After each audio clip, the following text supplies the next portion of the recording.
Hello students, आज हमारा topic है क्लास 12th का लीनियर प्रोग्रामिंग, जिसमें हम LPP लीनियर प्रोग्रामिंग प्रॉब्लम के बेसिस पे क्वेश्चंस करेंगे। बट लीनियर प्रोग्रामिंग में हम करते क्या हैं? यहाँ पे हम किसी लीनियर का मतलब कि लीनियर इक्वेशंस से डील करना, और प्रोग्रामिंग का मतलब कि उनको सॉल्व करना। जैसे मैंने लीनियर प्रोग्रामिंग प्रॉब्लम होगी हमारे पास, तो उनको सॉल्व करना है हमें। तो एक्चुअली लीनियर प्रोग्रामिंग में हम करते क्या करते हैं कि हम किसी लीनियर फंक्शन की मैक्सिमाइज और मिनिमाइज वैल्यू या तो मैक्सिमाइज करते हैं या मैक्सिमम वैल्यू निकालते हैं या मिनिमम वैल्यू निकालते हैं। That is optimising. इस मेथड को बोलते हैं ऑप्टिमाइजिंग। ठीक है, दैट इज ऑप्टिमल वैल्यू निकालना। लेट अस सपोज, जैसे हम इस यहाँ पे प्रैक्टिकल प्रॉब्लम से ज़्यादा डील करते हैं। जैसे हम प्रैक्टिकली एक एग्जांपल कंसिडर कर लेते हैं, जस्ट फॉर इंफॉर्मेशन। एक छोटी सी एग्जांपल, जैसे कि मैं बता रहा हूँ कि लेट अस सपोज कि अगर किसी बंदे को A पॉइंट से B पॉइंट तक जाना है, ठीक है। अब मैं सपोज कर लेता हूँ कि जो A पॉइंट है मेरा, वो सपोज कर लो क्या है कि ये दिल्ली है और ये बॉम्बे है, ठीक है, जिसको हम मुंबई भी बोलते हैं या बॉम्बे, ठीक है। लेट अस सपोज कि किसी बंदे को दिल्ली से बॉम्बे जाना है। अब वो देखो यहाँ पे उसके पास क्या रास्ता गया है। अगर लेट अस सपोज कि उसके पास एक रास्ता है कि वो बस से चला जाए। अगर बस से जाएगा तो ये लो, ये रूट है उसका, ठीक है, ये बस से चला गया, ठीक है। बट उसके पास एक और रास्ता है, और रास्ता क्या है कि वो ट्रेन से चला जाए, ठीक है। ट्रेन के लिए ये रास्ता है, सपोज कर लो ये, ठीक है।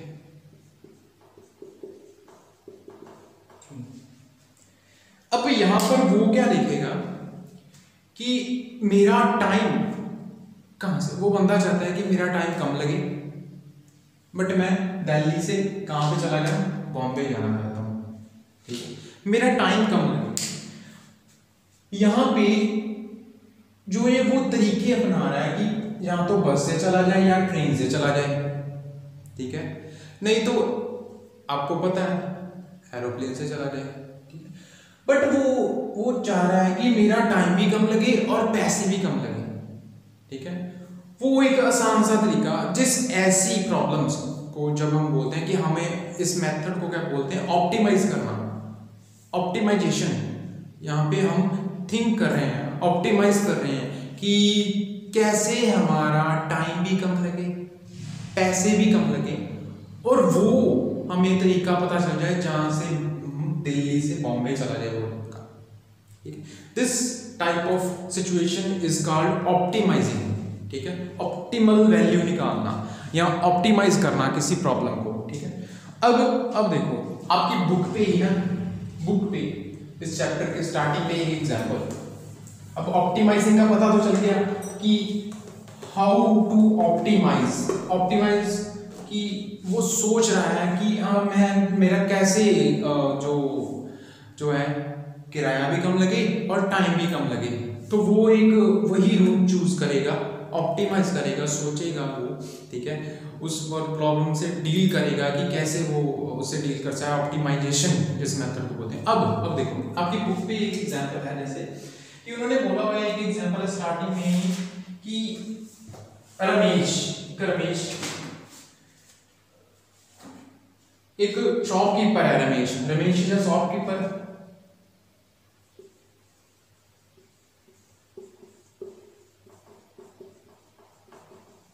ठीक है। इस मेथड को समय ना पहले, फिर हम क्वेश्चन की भी बात करेंगे। लेक्चर चाहे लेंथी हो जाए, बट इस लेक्चर में हम इसको कवर कर लेंगे, चैप्टर को ज़्यादा से ज़्यादा, ठीक है। मतलब सारा का सारा ही फिनिश हो जाएगा, बट इस एग्जाम्पल से आपको थोड़ा सा और क्लियर हो जाएगा कि हम करना क्या चाहते हैं इसमें, ठीक है। अब देखो क्या बोल रहा है कि रमेश एक शॉपकीपर है जो डील करता है टेबल्स और चेयर्स के साथ, ठीक है, जिसकी शॉप है टेबल्स और चेयर्स की, ठीक है। अब उसको क्या इन्वेस्ट करने हैं 50,000 रुपीज, उसको इन्वेस्ट करने हैं 50,000 और उसके पास कैपेसिटी कितनी है स्टोर करने की, जो प्रोडक्ट है टेबल्स और चेयर्स से डील करेगा, ठीक है, टेबल्स चेयर्स, ठीक है। अब मैं बात कर रहा था कि एक टेबल जो है कॉस्ट है 2500 और प्रॉफिट है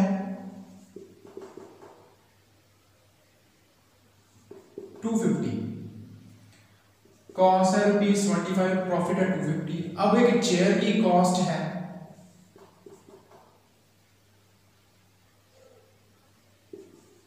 ₹500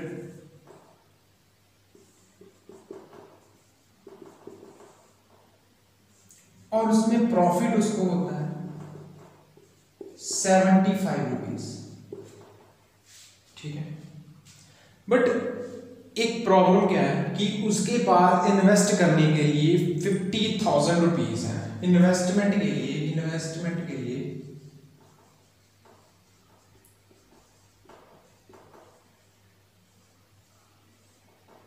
50,000 रुपीज है, 50,000 रुपए है उसके पास इन्वेस्टमेंट के लिए। अब वो स्टोरेज कैपेसिटी भी है उसके पास, ठीक है, स्टोरेज कैपेसिटी उसके पास 60 पीसेस।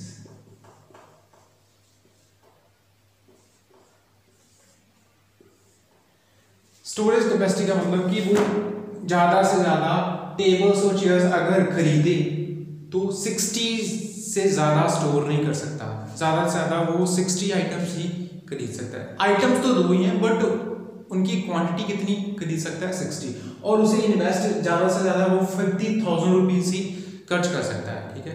दैट मीन्स रमेश यहाँ शॉपकीपर है, वो टेबल खरीदेगा और चेयर खरीद सकता है, ठीक है। टेबल है, एक टेबल है 2500 रुपए का, ठीक है, तो उसको प्रॉफिट कितना होता है उसको बेच के 250 रुपीज, और एक चेयर है 500 की, उसको प्रॉफिट उसको बेच के कितना होता है 75 रुपीज। एक टेबल को बेच के उसको 250 का प्रॉफिट होता है और एक चेयर को बेच के उसको 75 रुपीज का प्रॉफिट होता है, ठीक है। तो उन्होंने क्या बोला, he want to decide how many tables and chair he would buy from the available money so as to maximise his total profit knowing that he can sell all the items which he buy, ठीक है। That means उन्होंने पूछा क्या है, actually वो चाहता क्या है कि वो कितनी चेयर्स और कितने टेबल्स खरीदे कि उसको उनको बेच के प्रॉफिट जो हो वो मैक्सिमम प्रॉफिट हो, क्या हो मैक्सिमम प्रॉफिट। अब देखो मैक्सिमम प्रॉफिट का मतलब अब वो जितने पैसे इन्वेस्ट कितने कर सकता है, 50,000 से ज्यादा का सामान नहीं ले सकता वो, ठीक है। यहाँ तो टेबल्स चेयर्स जो भी खरीदेगा वो 50,000 से ज्यादा पैसे नहीं खर्चेगा, ठीक है। देन स्टोरेज कैपेसिटी जहां पे उसने स्टोर करना है ये टेबल्स और चेयर्स को, वो कितनी है 60, मतलब कि क्वांटिटी कितनी ज्यादा से ज्यादा ले सकता है 60, बट 50,000 के इनसाइड ही, ठीक है। अब मैं बात कर रहा था कि उसने क्या, वो सोच क्या रहा है कि वो कैसे कितनी चेयर्स ले कितने टेबल्स ले कि उसका प्रॉफिट क्या हो, मैक्सिमम प्रॉफिट हो, उसको ज्यादा से ज्यादा प्रॉफिट हो। अब वो देखो इस प्रॉब्लम को डील करने के लिए वो क्या करेगा, ऑप्टिमाइज करेगा। ऐसी प्रॉब्लम क्या होगी, ऑप्टिमाइजेशन प्रॉब्लम होगी ना, वो ऑप्टिमाइज करेगा। तो ऑप्टिमाइज क्या करेगा कि वहां पे कंडीशन लगा दी। पहले तो हमने कंडीशन क्या लगाई है कि वो इन्वेस्टर, ये कंडीशंस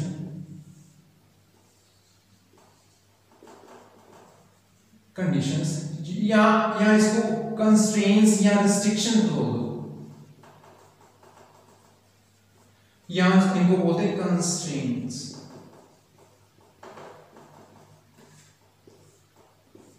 ठीक है। ये दो कंडीशंस हैं कि he can invest 50,000 rupees only, he can store 60 number of items, ठीक है। अब देखो, अगर सपोज करो कि रमेश चाहे कि वो सारे के सारे टेबल्स ही ले ले। ठीक है, अब मैं प्रैक्टिकली इस प्रॉब्लम को सॉल्व कर रहा हूँ कि सारे के सारे वो टेबल्स, अगर वो चाहे, अब उसकी अपनी मर्जी है ना, अगर हम उसमें क्या करेंगे, वो चाहे कि सारे के सारे टेबल्स ले ले। ठीक है, अब एक टेबल कितने का, 2500 रुपए का। ठीक है, अब वो चाहे तो सारे के सारे टेबल्स ले ले। ठीक है, तो एक टेबल कितना, 2500 रुपए का, तो वो 50,000 से ज्यादा खर्चा नहीं कर सकता। ठीक है, उसके पास 50,000 रुपए है, तो वो कितने टेबल्स ले सकता है, आप देखो। If you wish to buy tables only, अगर वो टेबल्स ही ले, देन 1 टेबल कितने का हुआ, उसके पास 50,000 रुपए। अरे 1 टेबल नहीं, एक टेबल तो उन्होंने बताया हुआ है 2500 रुपए का, बट वो कितने टेबल खरीद सकता है। ठीक है, अब उसके पास 50,000 रुपए हैं। ठीक है, तो 50,000 को 2500 से डिवाइड कर दो। ठीक है, सो ही कैन बाय कितने टेबल, 50,000 खर्चा करने के लिए उसके पास 50,000 रुपीज है, तो एक टेबल 2500 का, तो कितने हो गए, 520। तो ही कैन बाय 20 टेबल्स, वो 50,000 में 20 टेबल खरीद सकता है। एक केस ये हो गया। अब 20 टेबल तो वो ले लिए उसने, बट उससे प्रॉफिट कितना हुआ, सो प्रॉफिट इज रुपीज, एक टेबल बेचने से उसको कितना प्रॉफिट हो रहा है, 250, और 20 टेबल बेचने से कितना हो जाएगा, 250 मल्टीप्लाई 20, तो रुपीज 5,000 आ गया। उसका प्रॉफिट कितना आ गया, रुपीज 5,000, ये उसका प्रॉफिट आ गया। ठीक है, अब ये तो एक केस होगा कि जब उसने टेबल्स ऑप्टिमाइज की, उसने सोचा कि अगर मैं सभी के सभी टेबल्स खरीद लूं, अब अगर वो सारी की सारी चेयर्स ही खरीद लेता है, तब हमें प्रॉफिट कितना होगा। ठीक है, तो देखो, if he wish to buy chairs only, he can buy 50,000, तो चेयर ही कितने की, 500 की, तो हमारे पास 100 आ गया। बट रिस्ट्रिक्शन क्या है, यहाँ पे रिस्ट्रिक्शन फुलफिल थी।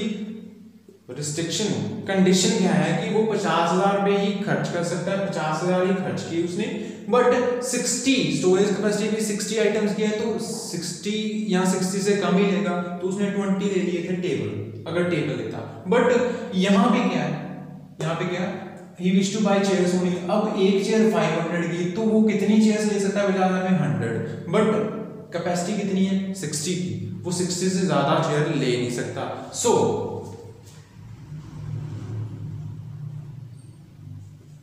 now he can buy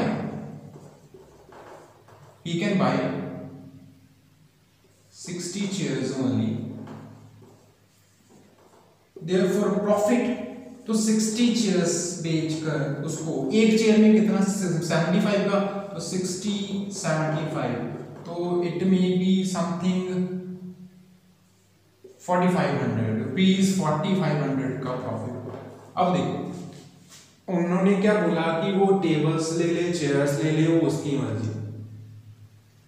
अब जब अकेले टेबल्स लेता है तो 5,000 का प्रॉफिट है, तो यहाँ पे अगर एक चेयर्स लेता है तो 4,500 का प्रॉफिट आता है।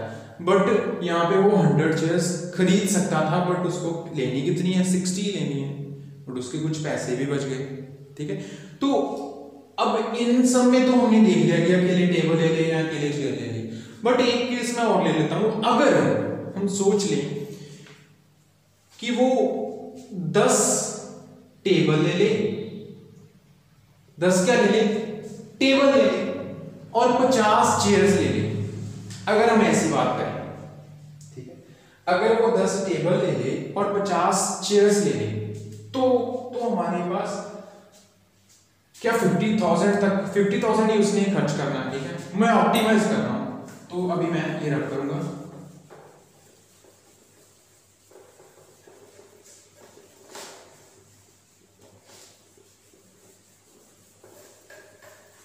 अब देखो कि if we buy 10 tables and 50 chairs, तो टोटल 10 और 50 60 हो गए, क्योंकि वो 60 आइटम्स ही खरीद सकता है। अब 50 चेयर 10 टेबल कितने के हो गए, 10 मल्टीप्लाई 2500, तो रुपीस कितना आ गया, रुपीस 25,000। अब 50 चेयर्स हैं, तो कितने की एक चेयर है, 500 की, ठीक है। तो 500 मल्टीप्लाइड बाई 50, तो हमारे पास रुपीस 25,000 आ गए। तो टोटल कितने हो गए, रुपीस 50,000। तो इसका मतलब कि ये दोनों रिस्ट्रिक्शन फिल कर रहा है। देखो यहाँ पे हमारे पास आइटम्स भी 60 होगी, 10 और 50, और मनी भी कितनी उसने जो इन्वेस्ट करनी थी 50,000 तक। अब यहाँ पे उसको प्रॉफिट कितना होगा, अब प्रॉफिट टेबल्स पे प्रॉफिट, एक टेबल बेच के उसको 250 का प्रॉफिट हो रहा है, तो 10 टेबल्स में कितना होगा, 25 होगा, ठीक है। एक चेयर बेच के उसको 75 रुपीस का प्रॉफिट हो रहा है, ठीक है। तो यहाँ पे प्रॉफिट कितना होगा, 50 चेयर्स बेच के 75, तो कितना आ गया मेरे पास, 0 5 5 25 5 7 35, ठीक है, 3,750। तो टोटल प्रॉफिट कितना आ रहा है मेरे पास, टोटल 3,750 प्लस 25,000 2500 0 5 12 3 6, ये इतना प्रॉफिट आ गया, 6,250 रुपीज का प्रॉफिट हुआ। अब देखो पहले केस में अगर वो टेबल्स लेता था तो कितना प्रॉफिट था, 5,000 का।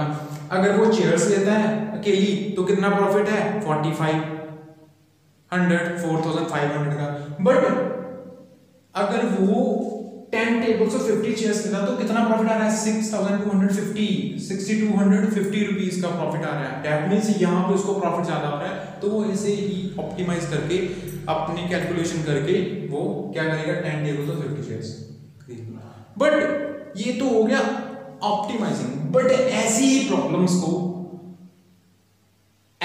प्रॉब्लम्स को हम क्या करेंगे, फॉर्मुलेट करेंगे। फॉर्मुलेट का मतलब कि एक लीनियर इनइक्वालिटी, हमने लीनियर इनइक्वालिटी डिस्कस किया हुआ है क्लास 11 में। हम लीनियर इक्वेशंस, लीनियर इनइक्वालिटीज में इन प्रॉब्लम्स को लिखेंगे, इस प्रॉब्लम को लिखेंगे और फिर उसको ग्राफिकली भी सॉल्व करेंगे। तो उस मेथड में, ग्राफिकल मेथड में, जब हम किसी ऐसी प्रॉब्लम, प्रैक्टिकल प्रॉब्लम को एक लीनियर इनइक्वालिटी की फॉर्म में लिख देते हैं, तो this is a linear programming problem. वो क्या प्रॉब्लम बन जाती है, लीनियर प्रोग्रामिंग प्रॉब्लम, जिसको हम ग्राफिकल मेथड से सॉल्व कर सकते हैं। तो इस प्रॉब्लम को हम ग्राफिकल मेथड से भी सॉल्व कर सकते हैं। जैसे हमने ऑप्टिमाइज कर करके इसको फाइंड आउट किया, तो वहां पे भी ऑप्टिमल वैल्यू ही आएगी हमारी। तो वहां पे हम मैक्सिमाइज क्या करेंगे, यहाँ पे हम मैक्सिमाइज क्या कर रहे थे, प्रॉफिट ही, हमें क्या था, मैक्सिमम से मैक्सिमम प्रॉफिट मिले।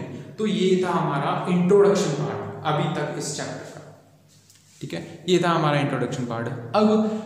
अब अगर इसी क्वेश्चन को मैं फॉर्मुलेट कर दूं, let x be tables and y be chairs. अगर x क्या बोल दूंगी, x क्या है, नंबर ऑफ टेबल्स है,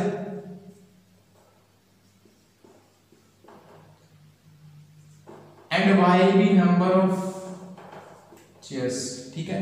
तो इस प्रॉब्लम को फॉर्मुलेट कैसे करूंगा, अगर मैं रन कर दूं यहाँ पे, एक्चुअली जो गिवन प्रॉब्लम है उसको मैं इनइक्वालिटीज की फॉर्म में कैसे लिखूं।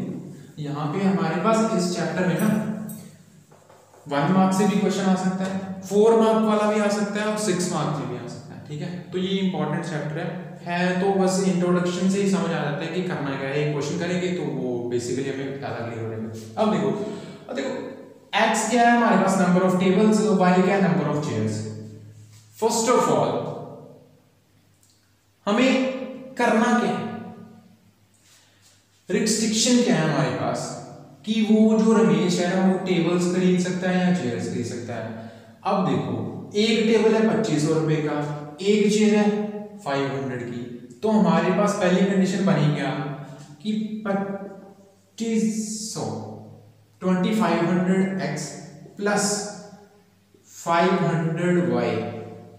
2500x क्या है, नंबर ऑफ टेबल्स, x कुछ भी हो सकता है, ठीक है। जैसे अब हमने ऑप्टिमाइज करके पहले जो प्रैक्टिकली प्रॉब्लम को सॉल्व किया ऑप्टिमाइज करके, यहाँ पे भी ऑप्टिमाइज ही करेंगे बट प्रैक्टिकली सॉल्व किया तो हमारे पास 10 आ गया x की वैल्यू, और 10 कितने टेबल और y कितना आ गया 50। तो मैंने क्वेश्चन का आंसर भी बता दिया, बट इसको फॉर्मुलेट कैसे करना है, ऐसे स्टेटमेंट बड़ी सी स्टेटमेंट गिवन हो तो उसको कैसे लिखना है। तो 2500x plus 500y less than equals to 50,000, क्योंकि इन्वेस्ट करना है हमने, कितने पैसे इन्वेस्ट करने हैं, यहाँ पे तो मनी कैलकुलेट हो रही है ना। फर्स्ट रिस्ट्रिक्शन क्या है कि अगर वो 2500 के टेबल्स प्लस 500 की जितनी भी चेयर्स खरीदेगा तो कितने पैसे खर्च करे, 50,000। अब उसके पास स्टोरेज क्या है कि जितनी भी टेबल्स और जितने भी चेयर्स खरीदेगा वो कम से कम या तो 60 से कम होने चाहिए। ये हमारी सेकंड कंडीशन आ गई, ये रिस्ट्रिक्शन आ गई, सेकंड रिस्ट्रिक्शन आ गई, ठीक है। बट अब इन दोनों रिस्ट्रिक्शन के साथ हमें करना क्या है, हमें क्या करना है, मैक्सिमाइज क्या करना है, प्रॉफिट मैक्सिमाइज करना है। हमें क्या करना है, प्रॉफिट क्या करना है, मैक्सिमाइज करना है। ये हमारी फर्स्ट कंस्ट्रेंट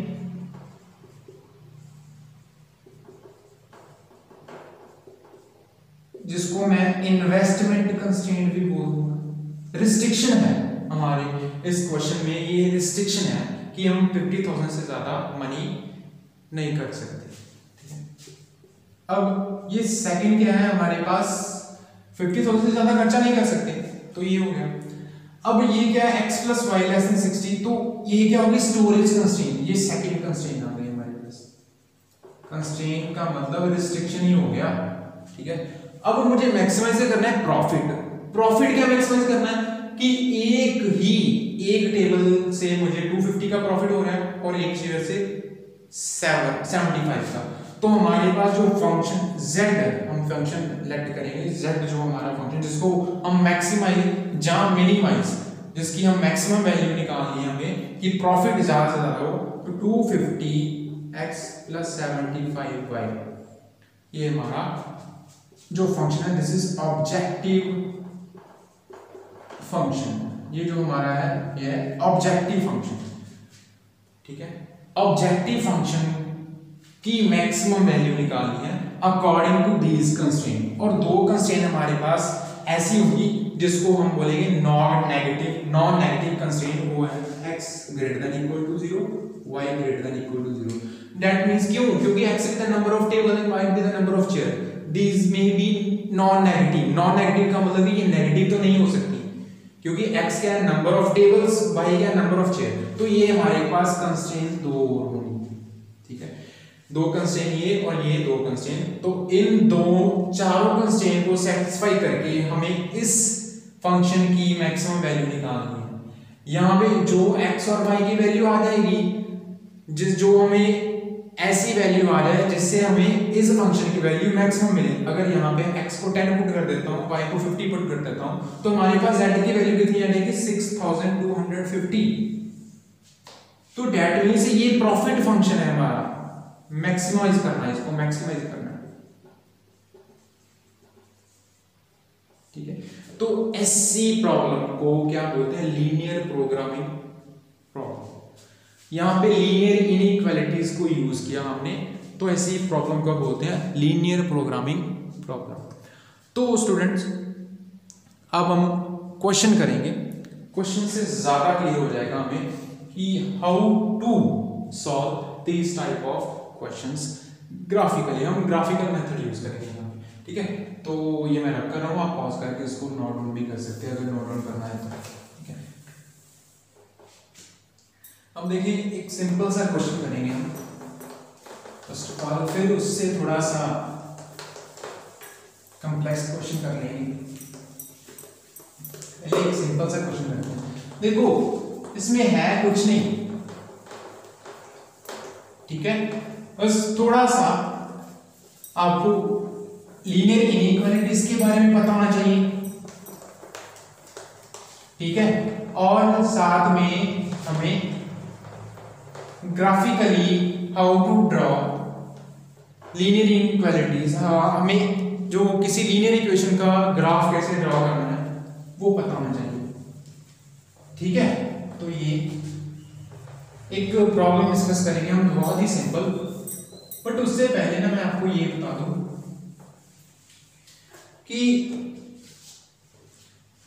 यहां पे हम प्रॉब्लम को ऑप्टिमाइज करेंगे, ऑप्टिमल वैल्यू या तो मैक्सिमाइज दैट इज मिनिमाइज, या मिनिमाइज या maximise that is maximise profit को मैक्सिमाइज करते हुए, ठीक है।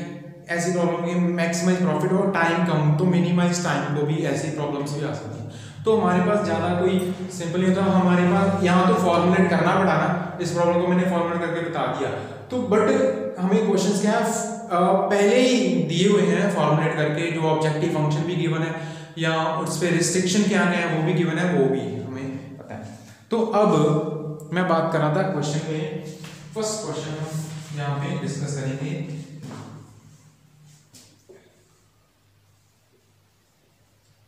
Solve LPP linear programming problem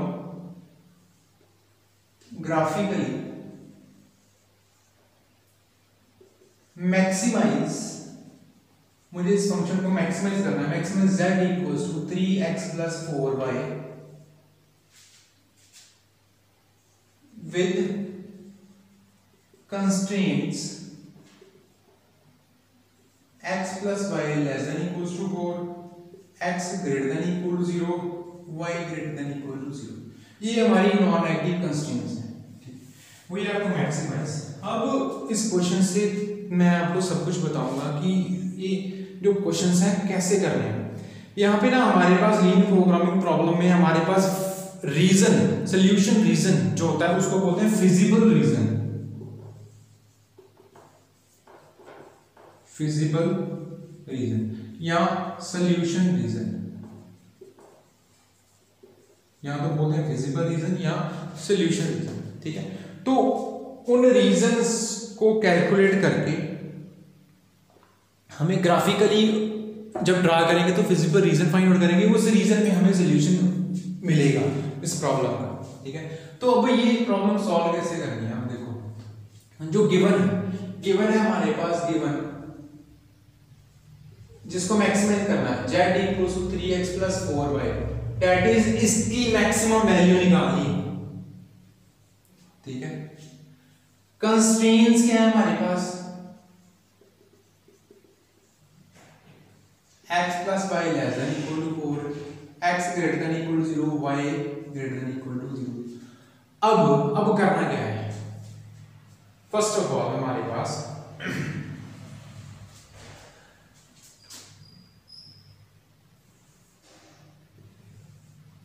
यहां पे हम ऐसे ड्रॉ कर लेंगे, एक रेक्टेंगुलर कोऑर्डिनेट सिस्टम ड्रा कर लेंगे, ठीक है, जहां पे हमें ग्राफ ड्रा करना है इसका, ठीक है। क्योंकि लीनियर इनइक्वालिटीज है ना, तो इनको लीनियर इनइक्वालिटी को लीनियर इक्वेशंस में कन्वर्ट करके हमें ये सॉल्व करना पड़ेगा क्वेश्चन। अब देखो क्या मतलब क्या है, अब ये दो जो कंस्ट्रेंट है ये क्या है, non negative constraint, x > 0, x जो हमारा ग्रेटर देन और इक्वल टू 0 कहां पे होगा, अब देखो ये हमारा क्या है, ऑरिजिन होता है 0 0, यहां पे x भी 0 y भी 0, x एक्सिस ये है और y एक्सिस ये है, यहां पे पॉजिटिव होता है x > 0। अब इस कंस्ट्रेंट को सेटिस्फाई करने वाला रीजन क्या है, इस कंस्ट्रेंट और इस कंस्ट्रेंट को, ठीक है, इस रिस्ट्रिक्शन और इस x > भी फर्स्ट रीजन में है, फर्स्ट कोऑर्डिनेट में, y > भी फर्स्ट कोऑर्डिनेट में, दैट मींस हमें जो सॉल्यूशन मिलेगा इनसे, इन दो कंस्ट्रेंट से, अभी इसकी बात नहीं की मैंने, इन दो कंस्ट्रेंट से, तो क्या है कि x से भी ऊपर और y से भी इधर, तो हमें जो सॉल्यूशन मिलेगा कहां पे मिलेगा, इस क्वाड्रेंट में, फर्स्ट क्वाड्रेंट में, ठीक है। तो ये तो दो रीजंस कंस्ट्रेंट की बात होगी, क्योंकि ये तो क्या है, नॉन नेगेटिव कंस्ट्रेंट, ठीक है।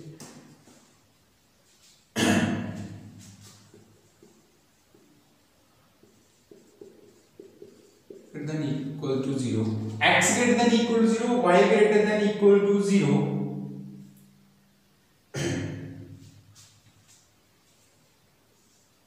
lies in first quadrant। तो अब बचा कौन सा, x plus y less than equal to 4। तो इसको हमने कैसे सॉल्व करना, इसका ग्राफ ड्रा करेंगे। इसका तो ग्राफ ड्रा हो गया, x greater than equal to 0 का ग्राफ है यही, और y greater than equal to जो यही है, ठीक है। क्योंकि यहाँ पे पॉइंट क्या है, x greater than equal to 0 कहाँ पे लाई कर रहा है, यहाँ पे, y greater than 0 यहाँ पे लाई कर रहा है। अब इसकी बात करूंगा x plus y, तो लेट अस ड्रॉ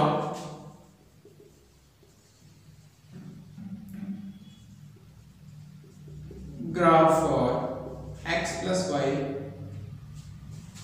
अब ये तो हुई इनइक्वालिटी, ठीक है। तो इसको इक्वालिटी की फॉर्म में लिखें, x plus y equals to 4, जो इक्वल टू के साइन के साथ हम इसको लेट करेंगे, लीनियर इनइक्वालिटी को लीनियर इक्वालिटी, लीनियर इक्वेशन बना लेंगे और उसको सॉल्व करेंगे। तो इसका ग्राफ ड्रा कैसे करेंगे, पहले तो पुट कर देंगे x equals to 0, या पुट करो तो y equals to 0, क्योंकि पहले x की वैल्यू निकालनी है, फिर y की वैल्यू निकालनी है, कुछ भी वैल्यू निकाल लो।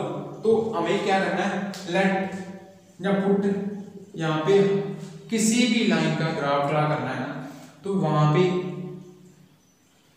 पहले x0 पुट कर दो, फिर y, पुट x equals 0,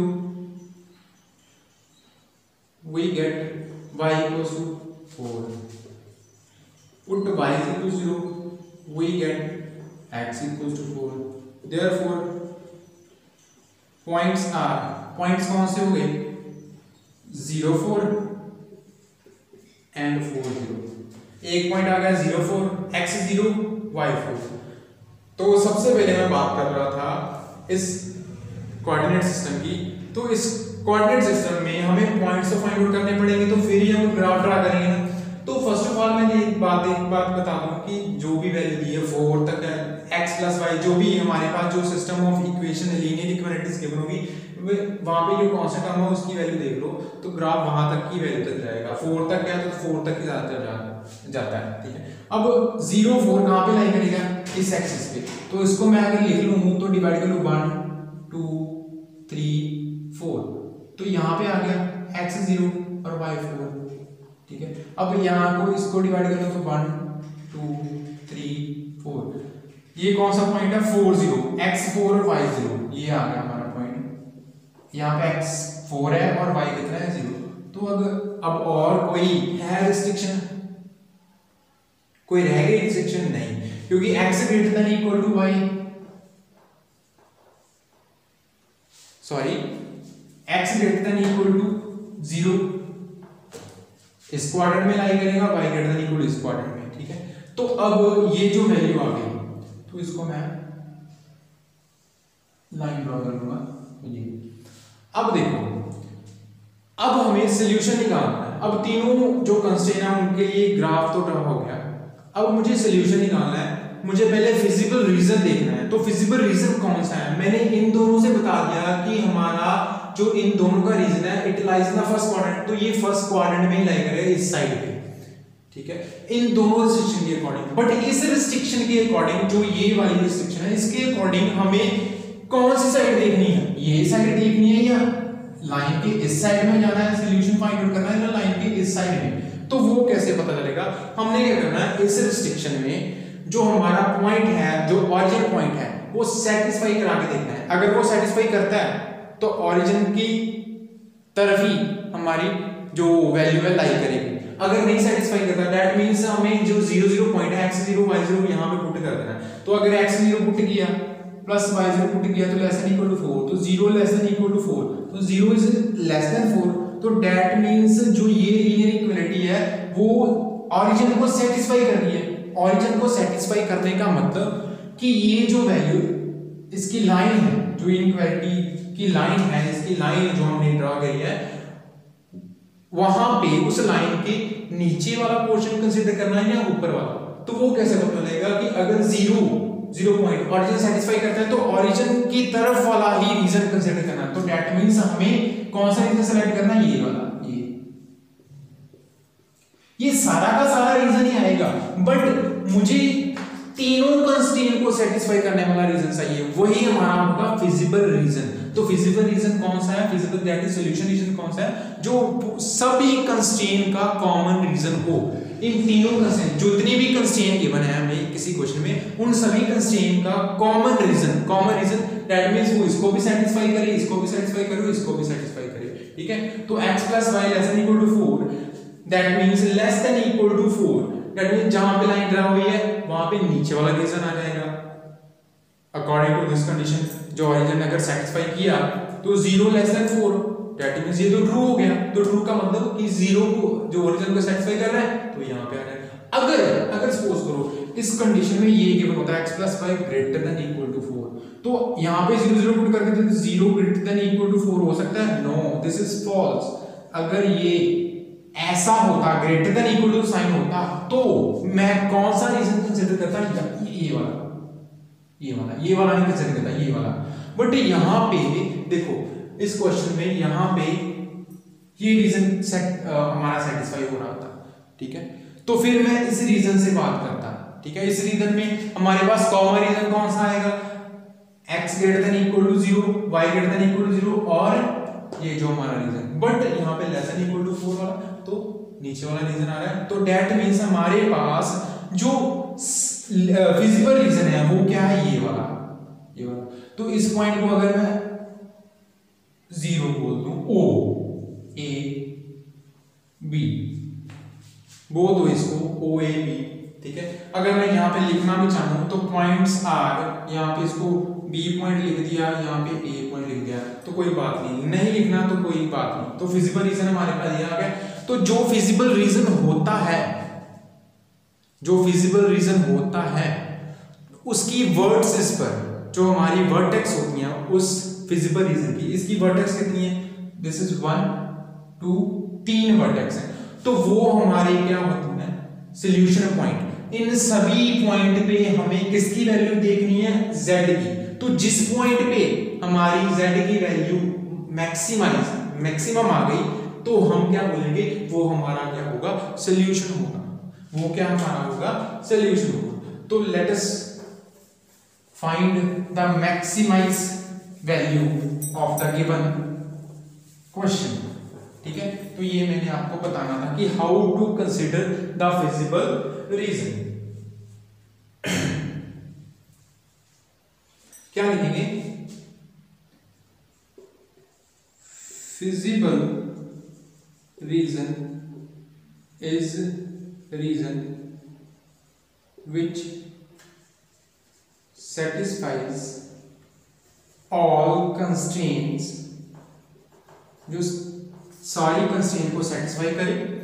और तो हमारे पास therefore OAB is feasible region. तो रीजन कौन सा आ गया, OAB, जो हमारा रीजन आ गया, फिजिबल रीजन आ गया, ठीक है। तो कॉर्नर पॉइंट्स, यहाँ पे वर्टेक्स पॉइंट या कॉर्नर पॉइंट, देयरफॉर हम इनको कॉर्नर पॉइंट ही बोल देंगे, ठीक है।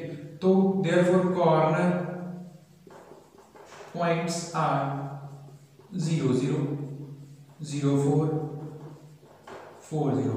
तो मुझे यहाँ पे इन तीनों पॉइंट्स पे z की वैल्यू क्या करनी है, कैलकुलेट करनी है, ठीक है। तो क्या एट 0 0 z की वैल्यू कितनी आएगी, जब x भी 0 y भी 0, z की वैल्यू कितनी आएगी, 3 × 0 + 4 × 0, z की वैल्यू 3 0 + 4 0 = 0।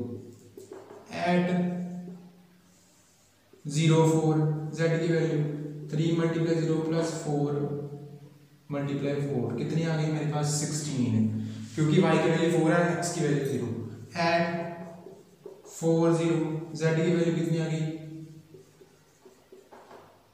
4 × 0 कितनी आ गई मेरे पास, 12।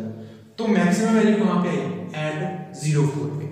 तो हमारा जो जो सोल्यूशन मैक्सिमम वैल्यू कहाँ पे आई ऑफ 16 एट 0 4। तो हमारा जो सोल्यूशन है वो कौन सा पॉइंट है 0 4। दैट इज अगर x की वैल्यू 0 हो और y की वैल्यू 4 हो तो हमें इसकी मैक्सिमम वैल्यू मिलती है। Therefore maximum value of z equals to 16 is at 0 4। तो ये हमारा क्वेश्चन का सोल्यूशन था। ये तो था एक सिंपल सा क्वेश्चन।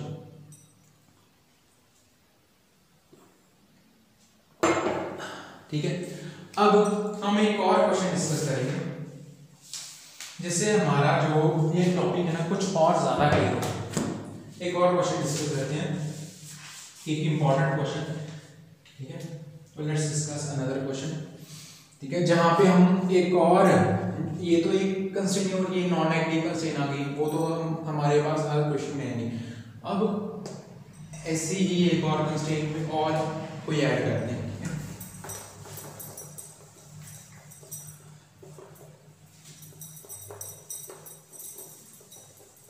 या मैक्सिमम वैल्यू, अगर मिनिमम वैल्यू कहते तो हमें मिनिमम वैल्यू कहां पे मिल रही है 0 0 पे। तो 0 वैल्यू मिनिमम, कम से कम मिनिमम वैल्यू तो वही है ना।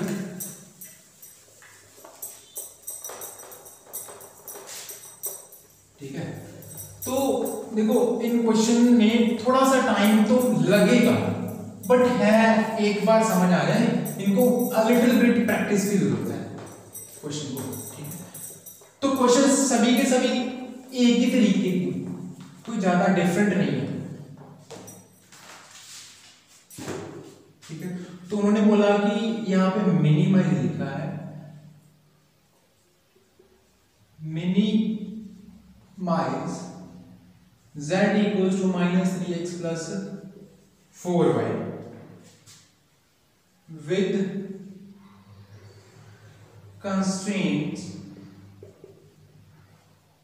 x plus 2y equals to less than equal to 8, 3x plus 2y less than equal to 12, x greater than equal to 0, y greater than equal to 0। तो ये क्वेश्चन सॉल्व करना है। तो अब उन्होंने बोला इसकी मिनिमम वैल्यू निकालो, बट कंस्ट्रेंट कौन सी है, ये 3। तो जो हमें क्वेश्चन गिवन है, given z equals to -3x plus 4y, constraints are x plus 2y less than equal to 8, 3x plus 2y less than equal to 12, x greater than equal to 0, y greater than equal to 0। ठीक है, तो consider a set of rectangular axis, rectangular axis का एक set consider करूंगा, तो कौन सा है, अब देखो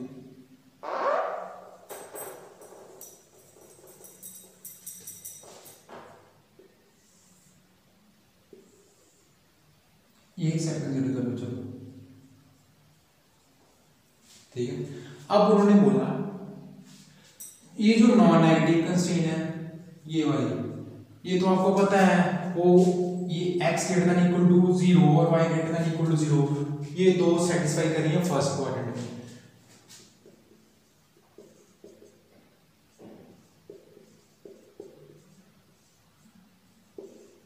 लाइज इन फर्स्ट क्वाड्रेंट।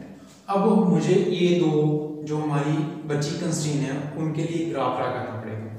तो पहले इसके लिए करें फिर इसके लिए करें। Draw graph for x plus 2y equals to 8। अब put x equals 0, put x equals to 0, तो y कितना आ गया, जब x 0 तो y कितना आ गया 4, 2y is equals to 8, तो y कितना आ गया 4। put y is equals to 0, जब y से पुट किया तो x कितना आ गया 8। अब देखो मैक्सिमम वैल्यू जो हमारे पास ज्योग्राफिकली वैल्यू 8 या 12 तक जा सकती है, मैक्सिमम 12 तक ही जाएगी, इधर से या इधर से 12 तक।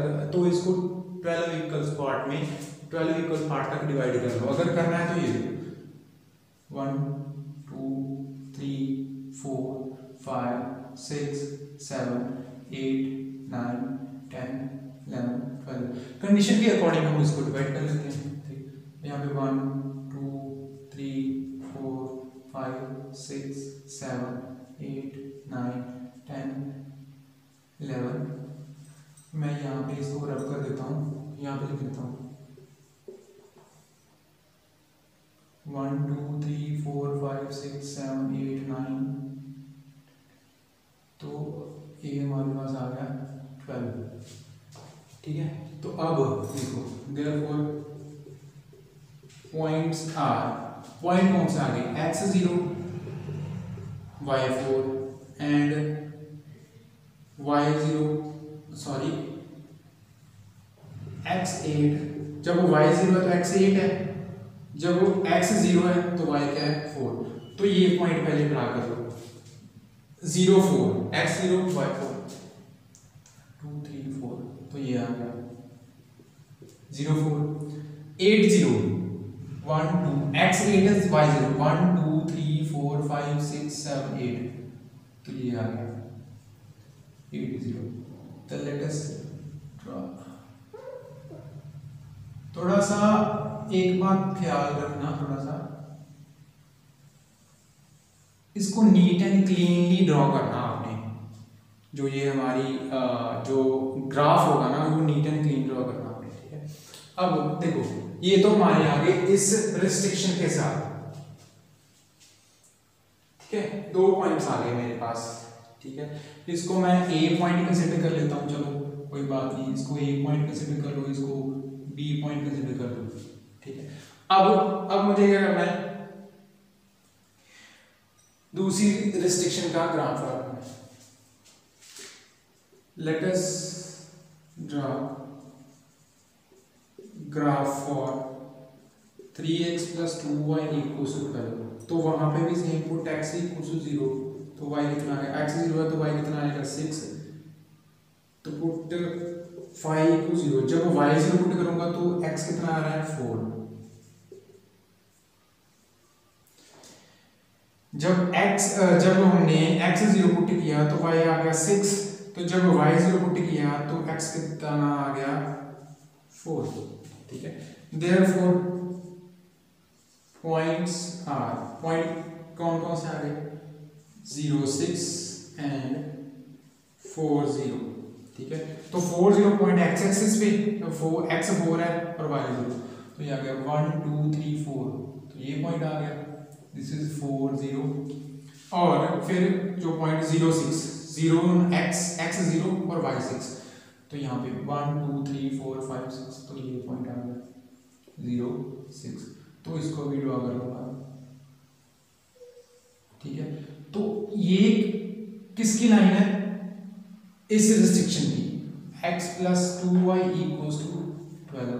और ये किसकी है 3x + 2y = 12। तो अब मैं बात कर रहा था कि हाउ टू फाइंड द, इसके बाद हमें फिजिबल रीजन देखना है। तो फिजिबल रीजन है कौन सा, अब देखो यहाँ पे सेटिस्फाई करवा के देख लो। मैंने पहले तो बोला कि x > 0 y > 0 का मतलब कि हमारा जो पॉइंट है, सोल्यूशन है, वो कहां पे है, इन दो x एक्सिस और y एक्सिस के इस साइड फर्स्ट क्वाड्रेंट में। बट अब ये दो लाइन ड्रॉ हो गई, तो इन दो लाइंस के ऊपर जाना, इस लाइन के ऊपर वाला रीजन कंसीडर करना या नीचे वाला, इस लाइन के ऊपर वाला रीजन कंसीडर करना या नीचे वाला। अब और यहाँ पे ये दोनों इंटरसेक्ट कर रही है। ठीक है, अगर ये ए बी पॉइंट कंसीडर किया था तो इसको बोलो हमारा ए बी, और इसको बोलो सी पॉइंट, और ये बोलो डी। ठीक है, ये पॉइंट मैंने सी बोल लिया, ये बोल लिया डी। चलो ठीक है, अब मुझे इस पॉइंट की वैल्यू भी चाहिए, क्यों चाहिए वो बता रहा हूं कैसे। पहले तो फिजिबल रीजन है कौन सा, अब यहाँ पे सेटिस्फाई कराऊंगा कौन सा, मैंने बोला था आपको ऑरिजिन सेटिस्फाई करवा के देखना है। अगर तो सेटिस्फाई हो रहा है तो ऑरिजिन की तरफ वाला रीजन, अगर नहीं हो रहा तो ऑरिजिन की ऑपोजिट साइड वाला रीजन। ठीक है, उस लाइन की ऑपोजिट जो बाहर वाली साइड है, इनसाइड वाला नहीं, ऑरिजिन साइड। अब यहाँ पे 0 0 फिल करूंगा तो क्या आ रहेगा 0 + 0, तो 0 <= 8, तो 0 <= 8। तो दैट मींस कि जे इसकी लाइन कौन सी है, ये वाली, तो इस लाइन से नीचे वाला ये वाला रीजन मैं फाइंड आउट करूंगा। बट उन्होंने बोला है कि हमें पता है, उन्होंने नहीं बोला कि हमें पता है कि फिजिबल रीजन कौन सा है जो सभी की सभी कंस्ट्रेंट को सेटिस्फाई करे, इसको इसको इसको और इसको। अब इन दोनों को सेटिस्फाई करा के देखा तो फर्स्ट क्वाड्रेंट में जा रहा है, तो इनको देखा तो इसका रीजन नीचे वाली साइड आ रहा है, इस लाइन का रीजन नीचे वाली साइड आ रहा है। अब इस लाइन का देखो, अब यहां पे फिल करूंगा 0 0 ऑरिजिन करना, तो ऑरिजिन ही है सेटिस्फाई 0 0, तो फिर से क्या आ रहा है 0, तो दैट मींस इस लाइन के भी नीचे वाला रीजन आ रहा है। तो जो रीजन आएगा सबका कॉमन, चारों इस जो हमारी कंस्ट्रेंट का कॉमन, तो कॉमन रीजन कौन सा, ये वाला, ठीक है। अगर मैं ये वाला रीजन कंसीडर करूंगा तो वो इस लाइन के लिए कॉमन नहीं है, तो मेरे पास क्या थी कंडीशन है, जो कंडीशन है वो चारों लाइंस कंडीशन को सेटिस्फाई करनी चाहिए, तो ये वाला रीजन आ गया मेरे पास ये, तो दिस इज माय रीजन, ठीक है। ये पॉइंट है हमारा 0 0। तो इस पॉइंट पे, इस रीजन में जितने भी पॉइंट हैं 1 2 3 और 4, चारों पॉइंट पे मुझे z की वैल्यू निकालनी है। तो जिस वैल्यू पे z की वैल्यू, जिस पॉइंट पे z की वैल्यू मिनिमम हुई तो वो हमारा सोल्यूशन होगा। वहां पे मिनिमम लिखा ना, मिनिमाइज करना इसको, वो हमारा क्या हुआ, सोल्यूशन होगा, ठीक है। तो अब मैं इस बात को सेटिस्फाई करना चाहता था कि इस पॉइंट की जरूरत पड़ गई, क्योंकि मुझे क्या करना है कि पहले फिजिबल रीजन निकालना है। तो फिजिबल रीजन तो मैंने बोल दिया, ये वाला आ गया, फिजिबल रीजन तो मैंने बता दिया, ये वाला आ गया। तो फिजिबल रीजन के जो कॉर्नर पॉइंट्स हैं उन पॉइंट पे हमें क्या करना है, सोल्यूशन फाइंड आउट करना है, वो ही हमारे सोल्यूशन पॉइंट है जो फिजिबल रीजन वाले, that is feasible region is solution region. तो ये हमारा फिजिबल रीजन है, तो फिजिबल रीजन इज, ये हमारा बी पॉइंट है और ये डी, और ये डी अगर इसको ई रख दूं तो मैं क्या लिखूंगा no feasible reason is ये O point O D E B, O D E B जो हमारा फिजिबल रीजन, लिखना है लिख लो, नहीं लिखना तो कोई बात नहीं। तो हमारे पॉइंट्स कौन से आएंगे, अगर मैं फिजिबल रीजन वाली लाइन लिख दूं तो ठीक है, नहीं लिखना तो कोई बात नहीं। बट फर्स्ट ऑफ ऑल मुझे डी, ये वाला पॉइंट ई पॉइंट तो फाइंड आउट करना पड़ेगा ना। तो ई पॉइंट किन दोनों की इंटरसेक्शन है, किसकी इंटरसेक्शन है, जिन लाइन की इंटरसेक्शन है, तो उनको सॉल्व करके देख लो तो वो ई पॉइंट आ जाएगा, ठीक है। Feasible region O D E B, but पहले तो फर्स्ट ऑफ ऑल डी जो हमारा ई पॉइंट है, जैसे ये पॉइंट कैलकुलेट करना पड़ेगा। तो ये पॉइंट किस लाइन, आप देखो इस लाइन और इस लाइन का इंटरसेक्शन है। इंटरसेक्शन का मतलब कि हमें इन दोनों लाइन को जैसे किसी भी मेथड से, क्रॉस मल्टीप्लिकेशन से सॉल्व करना है, रफ वर्क में सॉल्व कर लो, एलिमिनेशन मेथड से, किसी भी मेथड से सॉल्व करना है तो सॉल्व करके देखो। तो मैं इस साइड पे सॉल्व कर रहा हूं, देखो 2y = 8 3x + 2y = 12। अगर मैं इसमें से इसको माइनस कर दूं तो 2y - 2y, y से कैंसिल हो गया, 3x - x कितना आ गया 2x, और 12 - 8 कितना आ गया 4। चेक कर लो, अगर मैं इसमें से इसको माइनस कर दूं, इस इक्वेशन से इस इक्वेशन को माइनस कर दूं, इक्वेशन नहीं हो रहा, चलो लीनियर इक्वेशन, इस लीनियर इक्वेशन से इसको 3x - x 2x, क्योंकि कोएफिशिएंट इक्वल है y के, तो y का वैल्यू कैंसिल हो रही है, 2y - 2y, y खत्म हो गया, 12 - 8 4 आ गया, तो x = कितना आ गया 4/2, कितना आ गया 2 वैल्यू आ गई, ठीक है। अगर x की वैल्यू 2 है तो x की वैल्यू यहां पे फिल करके देख लो, किसी भी इक्वेशन में 2 फिल कर दी तो मेरे पास x की वैल्यू 2 फिल कर दी, तो 2 + 2y = 8, तो 2y = 8 - 2 6, तो y कितना आ गया 3, तो पॉइंट कितना आ गया 2 3, तो ये पॉइंट है मेरा, दिस इज 2 3, तो पॉइंट क्या आ गया हमारे पास 2 3। तो इस पॉइंट को हम ऐसे फाइंड आउट कर सकते हैं। वैसे तो आपको खुद ही पता चल जाएगा, क्यों, क्योंकि अगर आपने नीट एंड क्लीन तरीके से, जैसे मैंने स्केल से इसके इक्वल पार्ट के, यहाँ से स्केल से इसके इक्वल पार्ट करूंगा तो मेरे पास डायरेक्टली ये पॉइंट आ सकता है। देखो ये देखो 1 2 3 के सामने ही है ये पॉइंट और ये 2 के सामने ही ये पॉइंट, तो मेरे पास डायरेक्टली भी आ सकता है। But for your kind information ऐसे मत फाइंड करना, हमें इंटरसेक्शन फाइंड आउट वन करनी है। तो इन दोनों इक्वेशन, कोई भी दोनों इक्वेशन की इंटरसेक्शन हो तो क्या करना है, दोनों को सॉल्व कर लो। तो हमारे पास पॉइंट आ गया, therefore point is 2 3, therefore feasible reason is ODEB and points are 0 0 4 0 2 3 0 4। तो ये पॉइंट आ गए, इन पॉइंट में मैं वैल्यू कैलकुलेट करूंगा, ठीक है, इसकी z की वैल्यू। therefore at 0 0 z कितना आ गया, z हमारा -3x + 4y, x की वैल्यू 0 y की वैल्यू तो 0 आ गया, ठीक है। at 4 0 z की वैल्यू, जब x की वैल्यू 4 है तो 4 है तो 4 3 का 12 -12 प्लस 4 मल्टीप्लाई 0 कितना आ रहा है 0, तो -12 आ रहा है। at 2 3 z की वैल्यू, जब x की वैल्यू 2 है और y की वैल्यू 3 3 2 का 6 -6 प्लस 4 3 का 12 कितना आ रहा है 12 -6 आ रहा है।